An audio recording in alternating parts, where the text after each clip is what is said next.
All right, everyone, welcome to Margin Theory, where we bring you stories from CEOs and business owners about how they make sense of business and life and everything in between. Today, I have a special guest with us. Dr. Nathan Bryan is the founder and CEO of Bryan Therapeutics, a biotech company building drugs that restore nitric oxide to treat heart disease, Alzheimer's, and wounds that won't heal. Brian, welcome to the show. Really glad Jay, to great have to you be here. with you. Yeah, thanks for having me. Absolutely, man. Absolutely. This was I'm super pumped to get into this and all the science and stuff. So, um yeah, like let's start from the beginning. So tell me a little bit about your story, how'd you get into what you're doing and what does Bryan Therapeutics actually do? Well, thanks, Jake. Again, I'm a small town Texas boy. I grew up just outside of Austin. I went to University of Texas at Austin, got a degree in biochemistry. From there, I went to LSU School of Medicine. I got a PhD in molecular and cellular physiology, then did some additional training at Boston Medical Center in cardiology and vascular biology.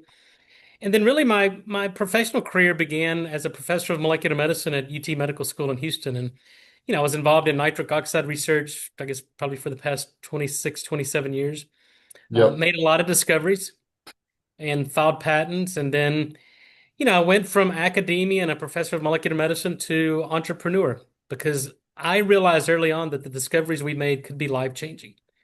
And unfortunately, the typical, well, not really unfortunately, but the typical academic model is when professors or faculty have a discovery, the university licenses it to existing companies, then they hopefully monetize it and receive royalties on it. But at the time, 20 something years ago, there wasn't a lot of companies interested in nitric oxide. And so what I had to do is go out and start my own company, license my technology and intellectual property from the university, and then productize the discoveries. And so that was the genesis. And now, fast forward almost 16, 17 years. Now we've been very successful in the consumer marketplace, but now we're developing drug therapy for, as you mentioned, things like heart disease, Alzheimer's, and topical drugs for diabetic ulcers. But everything we do revolves around the production of nitric oxide. And there's a lot of misinformation out there. There's still a lot of not a lot of awareness around nitric oxide. Years ago we created the market for it and have become market leaders, but there's still a lot of work to do. Yeah, no, that's it's very interesting. Can you explain a little bit more about, nitric oxide and kind of spreading out the awareness? So, yeah, just so we kind of get a little bit of a idea of what it is and what it does. Yeah, nitric oxide is a gas that's naturally produced in the human body. So it's what we call a signaling molecule.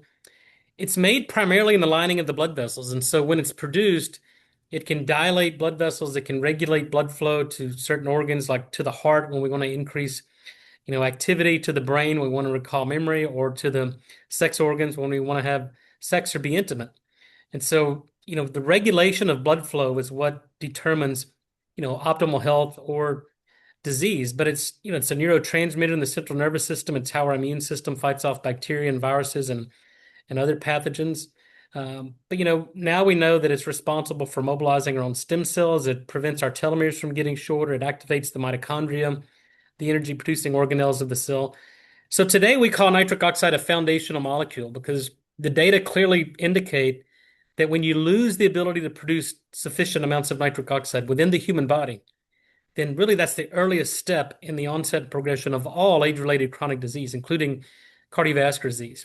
So being able to regulate nitric oxide production, prevent its age-related decline, and restore its production through, changes in diet and lifestyle and, even the addition of product technology, we're finding is the foundational thing and the most important thing you can do for health and longevity. Wow, wow. Okay. So are you saying so as we age, we lose the ability to regulate or be able to produce nitric oxide in our bodies? That's what the clinical data reveal. So, and I mean, it's not dissimilar to, growth hormone or the other hormones in men and women. The older we get, the less we make. But today we understand that that doesn't have to be the case because I'm 52, but I've got the nitric oxide production of a 28, 29-year-old because I understand the enzymology and the biochemistry and how the human body makes it. And, I avoid things that disrupt its natural production, and we don't have to see this age-related decline. And that's the basis, and really that was my mission in academia was to understand the mechanism of disease, to the extent that you could not only prevent it, but even reverse it, treat it, and best case scenario, cure it. And that's really the work we've done over the past 25 years is gaining that understanding. So now we can develop product technology and drug therapy that gets to the root cause of many age-related chronic diseases. Got it. So how does Bryan Therapeutics work nowadays? Like how does it okay, so I see in the bio where safe and effective drug therapy and consumer products are accessible to all. Do you guys sell any drug therapy and consumer products, or how does that work? Well, the drug therapy takes a little bit of time, right? We have to go through randomized placebo-controlled clinical trials through the FDA for specific indications. And that takes, tens of millions of dollars and many, many years. But several years ago, more than a decade ago, I developed consumer products because, Okay. once we realized how the human body makes nitric oxide, these natural production pathways, we could develop product technology that recapitulates natural production or that can mimic the natural production. And so I've had consumer products on the market for, I guess, more than 16, 17 years now, but we make a solid dose form of nitric oxide gas because nitric oxide, again, it's a gas that's produced inside the body. So kind of my claim to fame and kind of the history of innovation and inventions are creating a solid dose form of this gas. So we make an orally disintegrating tablet that's, it's registered as a dietary supplement. But you put this lozenge in your mouth, it slowly dissolves over 5 to 6 minutes, and it's releasing nitric oxide because we know that most people aren't making nitric oxide on their own. So we got to provide it for you. And we do this through this orally disintegrating tablet. And then we make, beets have become popular over the past, 10 or 15 years. Unfortunately, most probably, I wouldn't say all because we have beet products on the market, but most of the beet products on the market provide no nitric oxide benefit. And yet companies are out there spending tens of millions of dollars in advertising and making hundreds of millions of dollars a year on beet products, gummies, chews, Hmm. capsules, powders that don't provide any nitric oxide benefit. They're dead beet. So, we make an optimized fermented beet product. We remove the oxalate so it's not inflammatory or damaging to the gut and cause gout and other conditions. And we call that NO beets. But again, everything we do is designed to increase the production of nitric oxide. And then we make a topical line of nitric oxide for aesthetics and skincare through our N101 line of products. But really, the purpose of that was to, give consumers quick access to products that actually work, that's based on real science as Hmm. we start to develop safe and effective drug therapy. And so that's been our strategy, our mission. And, we've kind of bootstrapped this and used the proceeds from our consumer products to fund the more Hmm. expensive drug trials. Because here's what I've tried to avoid, Jake, and this is very important. Because, I've turned down tens of millions, hundreds of millions of dollars from private equity and venture capital to come in. They see the future of where we see, but they want to come in and take control of the company. And, I'm not building these companies to exit and to get a windfall of money. I've made enough money to survive the rest of my Hmm. life. So I'm building these companies to change the world. And I Hmm. don't want venture capital. I don't want private equity coming in, changing the direction and the strategy of what we're doing. And so it's a slower build, but to me, it's the right way to do it. And I never lose control of the company and never lose the strategy building, kind of our overall Hmm. mission that we talked about. And, I think it's the right thing to do because, I think Hmm. our philosophy is if you do the right thing, the cash register rings. But we're not out there Hmm. trying to ring the cash register. We're trying to provide real world science, innovation, and build consumer trust so that they understand the difference between what we're doing and all these other companies out there who are led by marketing executives who know absolutely nothing about the science of nitric oxide. Interesting, interesting. So like for the impact too, and it's that I love that. That's actually a great thing, and you guys got a mission behind it. That's right. So okay, so how does a typical consumer find you guys, and what's like that necessarily first route where they go, okay, I do need nitric oxide. How does that process work? Well, unfortunately, if you go to your primary care physician or really any healthcare practitioner, there's not a way they can measure your nitric oxide. So it's not like vitamin D where you go, you get blood labs, your vitamin D is low, you supplement vitamin D till we get you to normal. Because nitric oxide's a gas and it's gone in less than a second, there's nothing we can measure in the blood. So we have to rely on symptoms. And so over the past 30 years, we've understood that there's signs and symptoms that develop as you progressively lose the ability to produce nitric oxide. And Mm-hmm. usually the first sign and symptom is sexual dysfunction, erectile dysfunction in both men and women. Because if you can't dilate the blood vessels of the sex organs, men and women don't get an erection and they can't get an erection. So Mm-hmm. erectile dysfunction is an early symptom of nitric oxide deficiency. So that's number one. And 50% of the men over the age of 40 self-report erectile dysfunction. And then the next thing is your blood pressure starts to go up. Because if you lose the production of nitric oxide and you can no longer dilate the blood vessels, your pressure goes up. And so 2 out of 3 Americans have an unsafe elevation in blood pressure. Number three, you start to develop insulin resistance and you get diabetes. And 93% of Americans are metabolically unfit because they're not making enough nitric oxide for insulin to do its work and to clear glucose from the circulation. Then number four, you start to develop, fatigue, exercise intolerance. You get winded going up a flight of steps. And then fifthly, kind of the end stage of chronic nitric oxide deficiency is you get brain fog, dementia, and Alzheimer's. And so this is a progressive process. And if you don't listen to your body when you develop erectile dysfunction or your blood pressure starts to go up, you're going to develop diabetes, you're going to develop ischemic heart disease, and you're going to develop Alzheimer's. And that's why it's so important for people to listen to their body because our body's always talking to us. And if we don't Yep. listen and don't take corrective steps, we get chronic disease and we die most of the Mm-hmm. time before our time. Wow. Okay.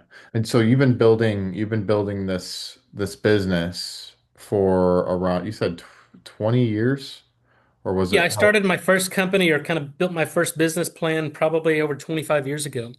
We productized the market probably more than 15, 16 years ago. And now I've got several companies where we're focused singly on nitric oxide. But we built a portfolio of companies that have an enterprise value of greater than $1 billion and sold more than $1 billion in products over the past, 15, 20 years. Oh wow. So you've been doing this, yeah, you've been doing this for a while. I was only looking at your LinkedIn and it said something different, but that's crazy. There's a lot of people who don't put everything in right off the bat. So sometimes there's a hidden story behind that. Yeah, there usually is.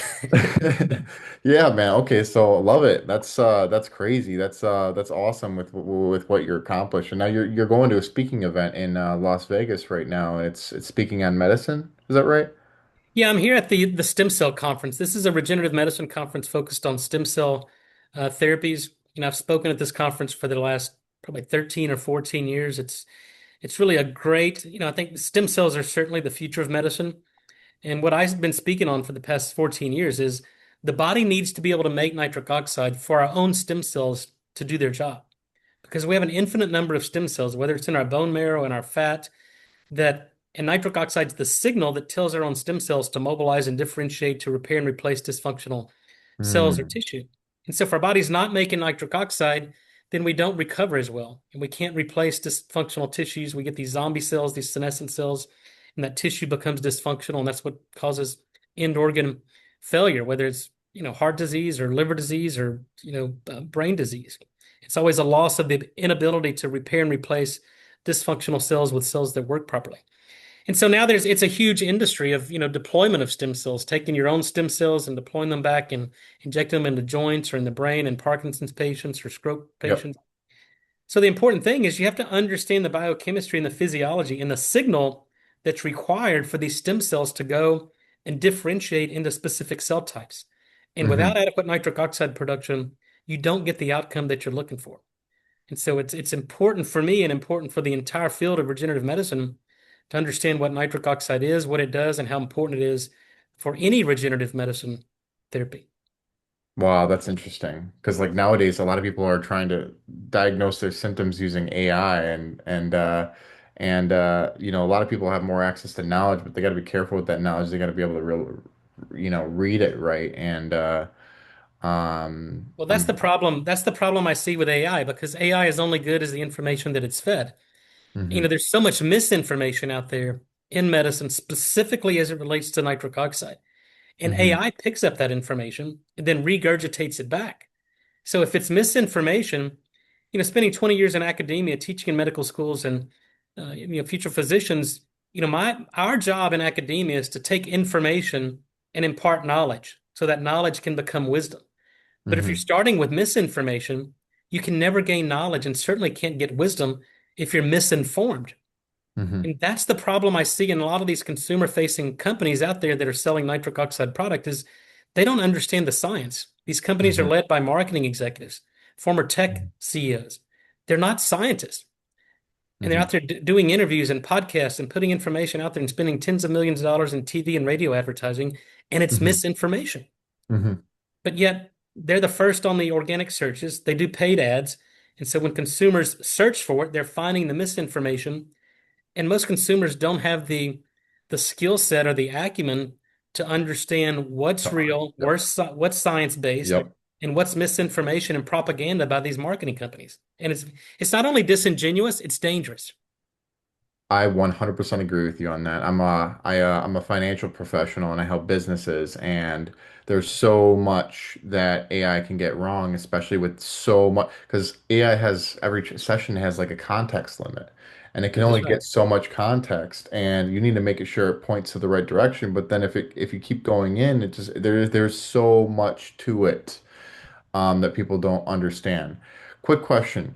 So if someone wanted to learn more about, stem cells and nitric oxide and kind of like your area of expertise, because I totally agree with you. It's very hard to, just get in there and learn about it. Could they like point to the right resources, like to actual academia and the right research papers, or like the right site that it could pull? Or do you have any recommendations for that, or how they can kind of learn about this? Certainly. I mean, PubMed is kind of the repertoire, the repository for peer-reviewed scientific and medical publication. And I've Mm-hmm. published over 100 peer-reviewed articles on there. So if people go to PubMed, put in my name, Bryan, comma NS, it'll bring up all my nitric oxide publications. The Oh, that's problem is awesome. they're scientific articles, and most consumers don't want to read, complex scientific articles. So I've created my own YouTube page, Dr. Nathan S. Bryan Nitric Oxide, where my single objective is to communicate science-based nitric oxide kind of awareness and education. And so I always send people there because I'm less interested in selling products. I'm more interested in providing the science of nitric oxide so consumers can become informed. And when consumers become informed, they don't buy from these fraudulent, deceptive companies because they're informed enough to know that beet powder in a capsule is not going to do it. And beets in a Hmm. gummy or chew aren't going to do what nitric oxide is going to do. It's impossible. It's virtually impossible for these products to provide any benefit in nitric oxide. And then, once I realized people weren't reading my scientific papers, I've published several books. The latest book was called The Secret of Nitric Oxide. I published it last year. It's on Hmm. Amazon, Barnes and Noble, but it's The Secret of Hmm. Nitric Oxide, Bring the Science to Life. And what I've tried to do is there distill the complex science into something that's, consumer friendly and Yeah, easily digestible. digestible. Yep. And then, you can follow me on LinkedIn, social media, Instagram, Dr. Nathan S. Bryan. But my entire kind of mission on social media and YouTube is to just bring around, number one, Awareness. maintain the integrity of the nitric oxide field Yep. and provide the science-based education that I think is not only important for consumers, but important for the field to maintain. Wow. Okay. I can definitely tell that you're very smart. You know your field, and I'm catching on to everything that you're saying. It's just there is a whole layer of extra knowledge that you do have to understand. So, thanks for sharing all that. Of course. But all right, so I don't want to talk all about business today. The real story is within you, Nathan. And so, let me ask you this. So while you've been building, the business and, spreading awareness and teaching people all these years, what actually grounds you? And like when things and I'm trying to make it, try to get some principles from you to, help spread the word through the audience. And of course, you're talking about nitric oxide, which is great through my audience. Sure. What actually grounds you? Like when things get hard and the answers aren't always obvious, like and you've been, all these years you've been like pushing this and helping spread the word. What keeps you going? Really what gets me going and keeps me going even through the hard times are the, dozens, probably hundreds of emails and texts and phone calls and voice messages that I get every day when I wake up of people who heard me on a podcast, tried our product, made some simple lifestyle changes that they took for granted, and it changed their life. And, when you hear that you've changed someone's life, you've changed the world because instead you change one life, you've changed the world and you've certainly changed their world. But that's what keeps me going because I've seen this over and over again of people making some very simple changes just based on good information. It's based on real science and it changes their life. And, people who've been sick and tired of being sick and tired for decades and they make one pivot, do one thing, and it, completely changes their life and they feel healthy for the first time in 20 or 30 years. But that keeps me going, a strong faith. I've been sued by competitors. My life's been threatened. I've been coming after. I've had PIs follow me. And because what we do is disruptive. And this is a very dangerous proposition because this has the chance to change healthcare and, impede upon the multi-trillion-dollar market share for big pharma. But I wake up every morning, say my Hmm. prayers, meditate and I'm grateful, I'm thankful. And I just try to live each day with a servant's heart. And I believe God put me here for a reason. Hmm. It's been said there's two important days in any person's life. It's the day you were born and the day you realize why you were born. Hmm. And for me, I think that message came through very clear. And so I'm on a mission, and nothing's going to stop me. And so no matter how bad it gets, I just keep my head down and realize that it could be worse. And no matter how good it gets, I don't get too high, and I realize that it could all fall apart. But I think, when you live with a servant's heart and try to do good for humanity and serve others and do the right thing and utilize the gifts that I've certainly been given for the betterment of humanity, then I think certainly there's nothing that can stop us now. I've survived the worst things that can happen to a person in life and business. Survived the loss of our oldest son in 2018 in a car accident. I've survived multi-million dollar Wow. lawsuits and, people coming after me. And so, I've learned to be pretty resilient because I've survived what, many people would consider the worst things and what many people fear as they walk through life. And, I've not only, survived it, I've thrived through it and, I've learned a lot from it.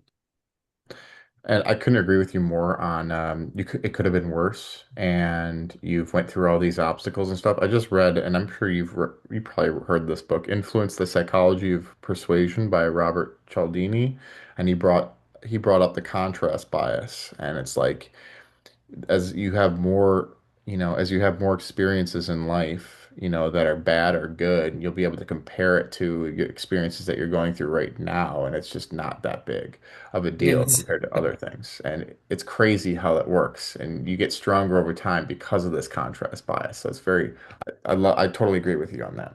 for sure. I've lived, my dad's been a good example for me because my dad had a car accident in 1984 when he was in his mid 30s and left him paralyzed from his waist down. So young, active, very successful entrepreneur was completely, immobilized. And so Hmm. I've watched him over the past 40 something years roll around in a wheelchair, his physical activity taking him away from him. And, the Wow. guy wakes up every morning with a smile on his face and great attitude. And I just go, look, when I think things are bad for me, I have my life, I have my health, I have a supportive family. And so it could always be worse. And I look at him as an example as just positivity with a good attitude the majority of the time. And I go, you know what, if this guy can wake up every morning with a servant's heart and gratitude and a love for God, then who am I to complain for the seemingly small things that are happening in my life? So again, it's all about perspective. And the older we All get, the about more perspective perspective. we gain. Yep, all about perspective, man. All about perspective. All right, so tell me about the people outside the business. Like, you have your father that you just mentioned on the wheelchair, and you gain perspective from him. But like outside of your father, maybe like your relationships or people or just friendships or anything, who matters most to you when you close the laptop at the end of the day right now? Certainly it's my kids. I think the greatest achievement any of us can do is being a good father and, raising good kids that are productive and, kind and generous. And, so I look at, how we've raised our kids and who they're becoming. And, that's my greatest achievement, I think. And then, I've learned to be very selective about who I let into my life because, once upon a time I was a people pleaser and I never said no. People wanted my time, wanted appointments, wanted something of me, I said yes. I always said yes. Whether I had time or not, I just made time. And then I realized there were people that I led in my life who were, almost parasitic. They were occupying my time, stealing my energy, and taking advantage of me. And then once I made that decision to, I have to be selective about who I let into my life and, surround myself with, with common people who share the same vision and energy that I have. And, that's the people we hire who see the vision, who want to do something. Hmm. Because there's very few occupations out there where people can get up and at the end of the day, look in the mirror and say, I changed lives today. I actually Hmm. changed lives today. And so Hmm. if people don't share that, and then we don't hire them. We're very slow to hire and quick to fire. I wasn't like that at first, but I'm learning that because successful companies are made up of the people. It's not the company, it's the people who make up the company. And I think that's the most important thing. It's the culture we build within the company. It's bringing in people who share in that culture, contribute to that culture, and see the bigger picture. Uh, I don't want people to come to work because they have a job. I want people to come to work because they're on a mission. 100%, 100%. If they're not, if they don't know the why and they're just coming there just to do nothing, Just they're earn a just gonna check. sit there. Yeah, we're not interested. Yeah, yeah. And you know how business and you're running the company, you know how business can pull you in every direction. One thing I always ask my the people my every one of my interviews is like business pulls you in every direction. You're building the business over years. What's something you intentionally do to protect your time on, either the family side or just like your own time in general when, everything's pulling you in every direction? Well, Jake, honestly, I can say I'm not very good at that. You know, for me, always been a balance, maintaining balance between home life, my spiritual life and work life. And, I haven't done a good job at that. I'm trying to get better. It's a process. It's certainly an evolution. But, I just wake up every morning and when I go to bed at night, I plan my next day. So when I Hmm. wake up in the morning, I have a plan, I have a strategy. And I just each day try to execute that plan and that strategy and not be distracted, by the outside distractions because they come. But I say no more today than I did in the Hmm. past from, people who want to collaborate or come in and introduce these new projects. But we're very focused on number one, delivering the best products on the market. Number Yep. two, demonstrating that these products actually work through real science, through clinical trials, and then Hmm. trying to communicate that around the world. And if what I'm doing on a daily basis isn't contributing to that mission, then I don't do it, and it's not a Hmm. priority. And so I'm getting a little better. It's still a process. I have a long way to go, but I'm getting better at dedicating my time to things that move the needle. And if it doesn't move the needle, then I'm very deliberate and intentional about not bringing it into my daily plans. I like how you mentioned that, like it's got to be in the cult, like the mission of your life. So you kind of like integrated your life with, your mission and you could say business, but at the same time, it's more so your mission. Everything goes towards that direction. So that all makes sense. Yeah, no, I Um, think that's one of the benefits of what I do because it was my career that led to the inventions that led to the formation of the companies. And so for the past 30 years, my business is a reflection of 30 years of my life. So obviously I have kids to raise, I have relationships to foster. Um, but the core of what we do, I think it's pretty synergistic.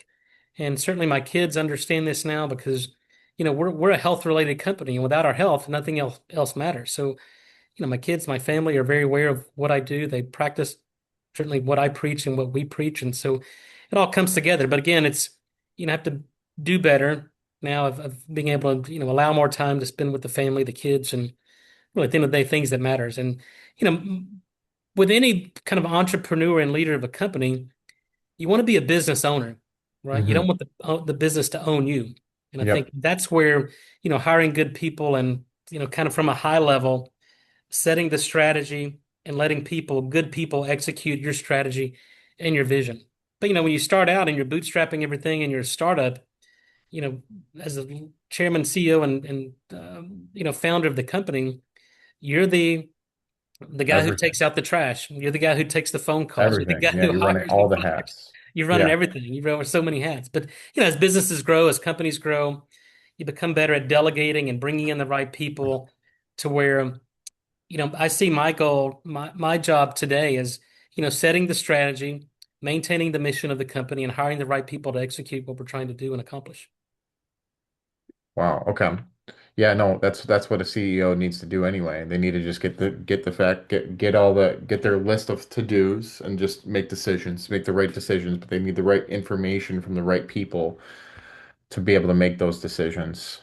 You mentioned hiring. One thing I always like to ask too is what's one of the biggest lessons that you've learned on hiring people? Is it just, and I know you did mention the fact that like they got to be aligned with the mission, but what's another lesson that you have for, being able to hire people efficiently?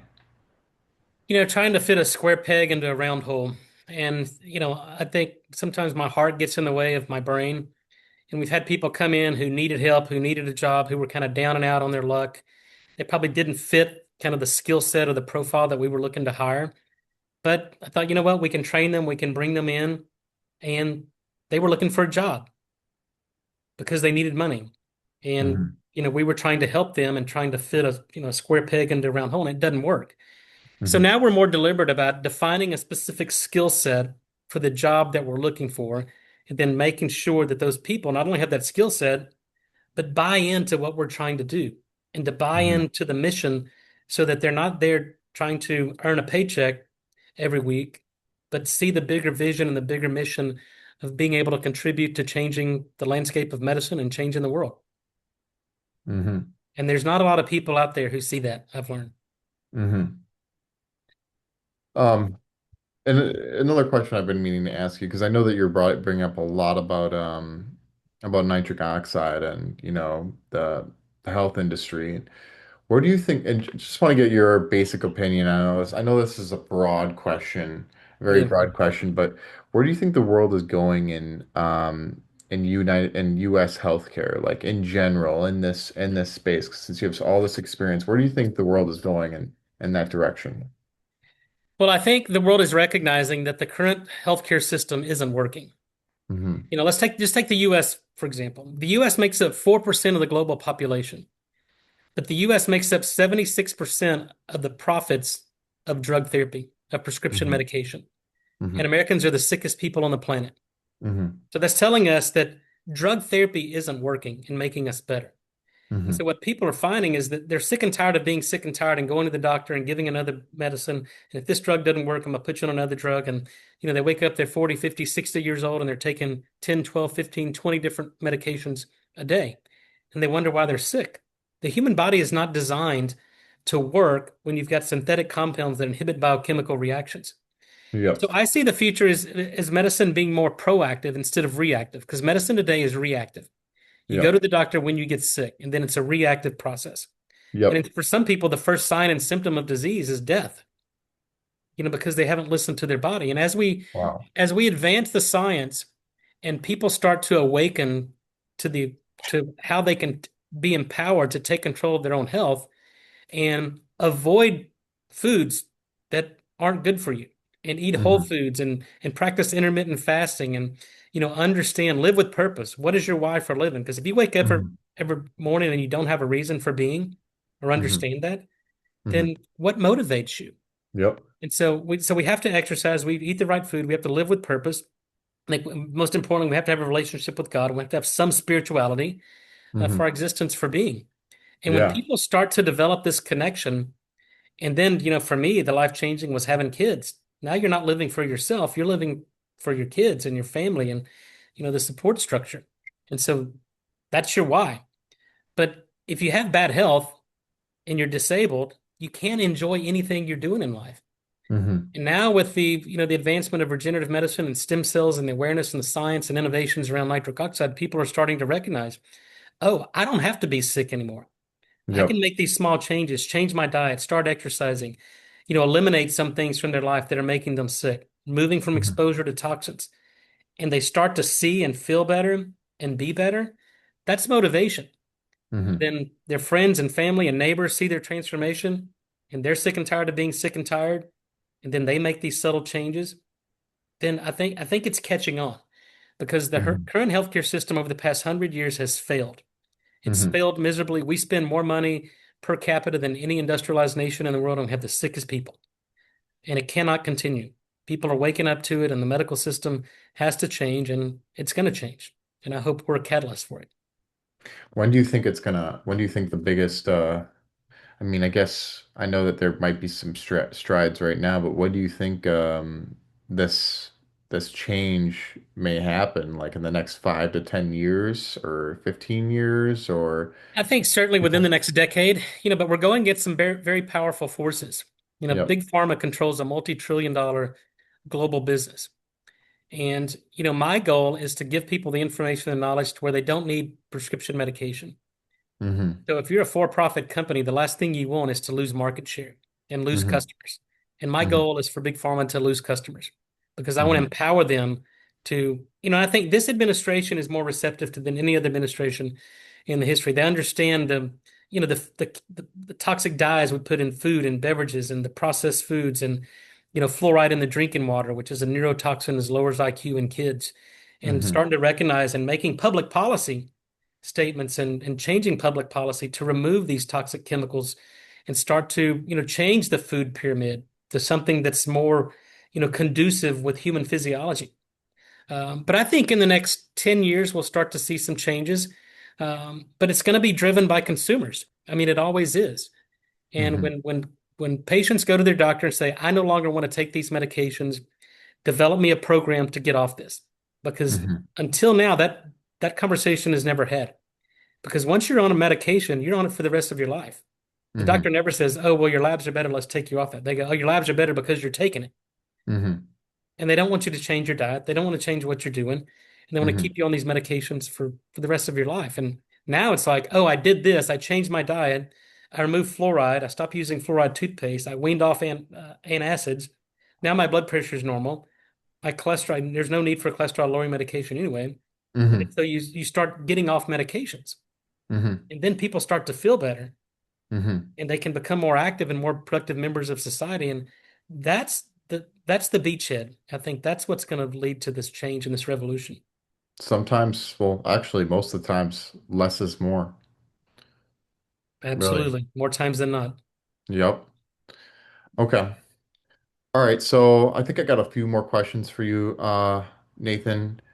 Three more questions. So mentors. All right. So I'm sure you've had a lot of people in your over your years, that were in your corner when you're running this business and, leading strategy.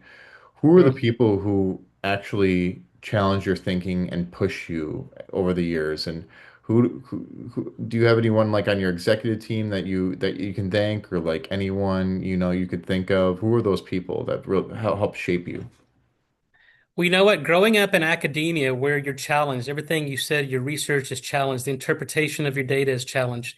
You learn to grow quick, thick skin early on. But my first mentor, Martin Felix, who was a pharmacologist, and then Lou Ignarro, one of the gentlemen who shared the Nobel Prize for the discovery of nitric oxide, has been a long-term mentor and friend of mine. And then other colleagues in the field because they made me better. They made me do better research because they asked me the tough questions.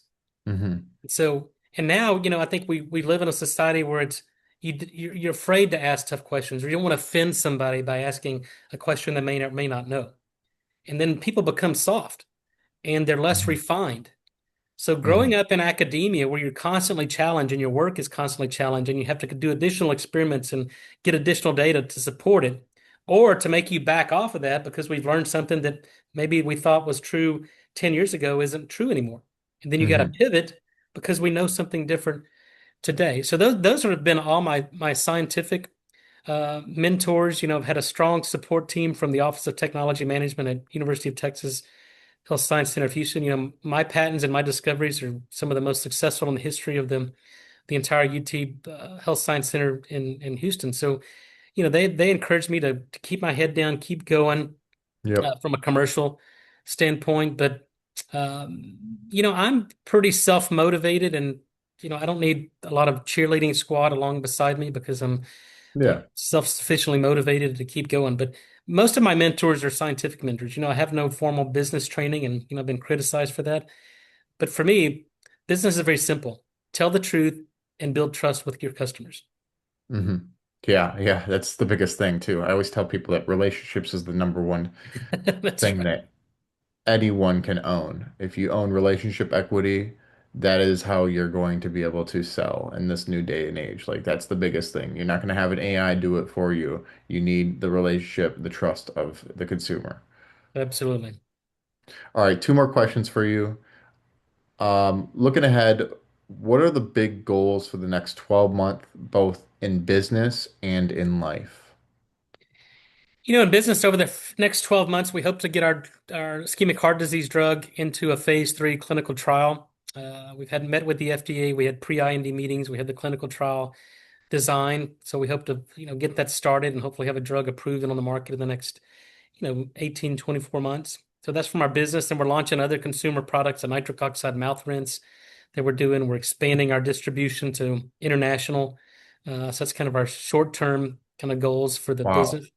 Okay. Um, Personally, for me, it's being a better manager of my time and saying no more. I travel Yeah. 150, 160,000 air miles every year, and some of it's needed because again, it's about building these relationships and trust in international markets. And I never conduct business or do a deal without meeting someone face to face and looking them in the eye and shaking their hands and getting a true feel for their character and who they are. So for me, travel is necessary, but for me, my kids are teenagers now, and it's you know, t- allowing more time and spending more time with them, especially during these kind of last years when they're at home. My middle son just graduated from high school this year. He's going to Baylor, and my youngest is going into the 10th grade year. So it's to be more present. They're athletes, they're all-state football, basketball players, and so it's to be more present at their games and be there for them more. Hmm. And then what's been one of the biggest challenges you've been navigating in the business lately? Differentiation, I think it's probably the biggest challenge any business leader does. How do you differentiate what you do from your competitors when your competitors are outspending you 100 to 1 Hmm. and really owning the airwaves, the TV waves of misinformation? Hmm. And so, I mean, that's the challenge is how do we differentiate our products, communicate that differentiation, a complex science in a way that consumers understand that what I do works and what this company's saying on TV and radio, saying the exact same thing I'm saying, doesn't work. Hmm. And so, Steve Jobs said the number one key to marketing, or the number one key to marketing, is be different. So Hmm. we're different, but more importantly, I would take Steve Jobs' quote to, how do you communicate that differentiation effectively on a mass scale? So that's been the challenge since day one, and it continues to be probably the major challenge we face today. What are your thoughts on that? Like, how do you what avenues have you taken to try to differentiate yourself? And I'm just curious too because I think it's a huge problem too. It's really hard to differentiate yourself all the time, and it's more. A lot of people say it's you differentiate yourself by the niche, the industry, Yeah. and then there's so many other ways of doing it. But like, what do you think? What's your best insight that you have so far on differentiation?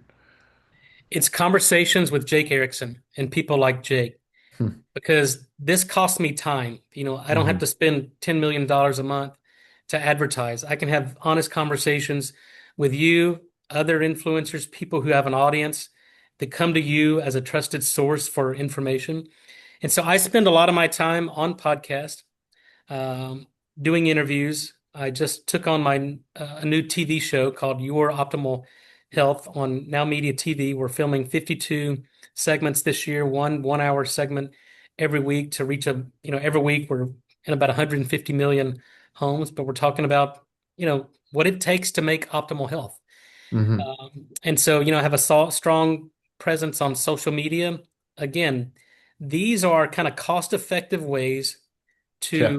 to, bring awareness, hopefully build trust, and have an honest conversation so people can know me as a person. I don't really care if they know my business or know my products, because if they know me, know my story, and know my background in science and medicine that I have the information and the knowledge base to create products that actually work, then they'll find the products. And what Hmm. we found was through our media team and our IT people is that 84% of the people who come to our product consumer website come from searching my name.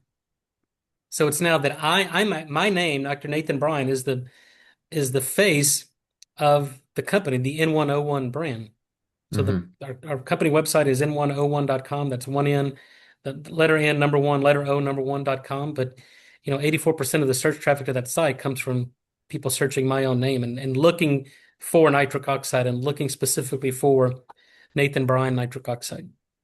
Wow, yeah, I love that because like you can just get on like 50 podcasts that have big audiences over the next couple of years or whatever year and stuff, and you can really yeah, you can really get a presence fast, especially if those Yeah, and people have that's audience. paying dividends.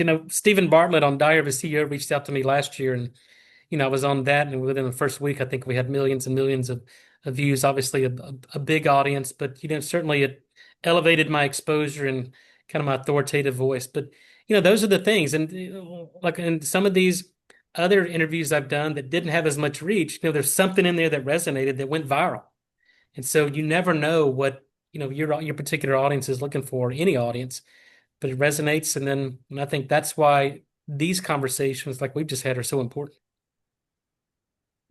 Cool, cool. Yeah, Brian, or the Diary of the CFO. He's definitely awesome. I can't believe. Yeah, I didn't even know. I just looked it up. I was like, wow, you were on that podcast. That's awesome.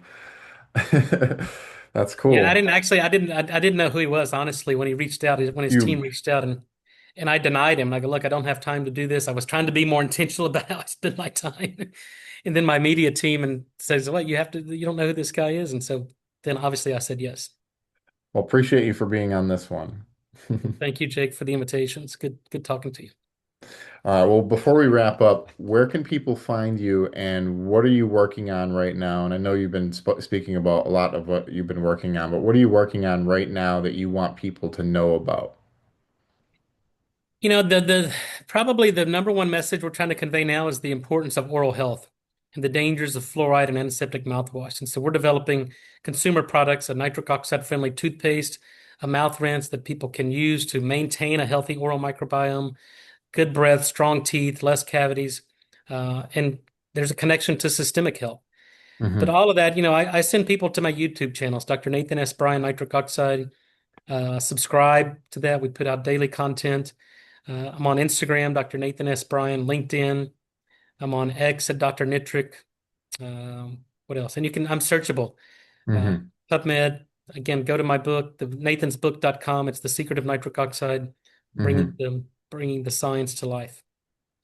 Perfect. Awesome. Hear that, ladies and gentlemen. Look up Dr. Nathan S. Bryan online and you'll learn everything you need to know on nitric oxide. Love it. All right. So, well, Nathan, this has been a great conversation.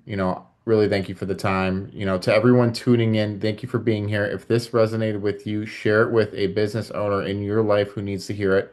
Until next time, keep pushing forward in faith, fitness, family, and business.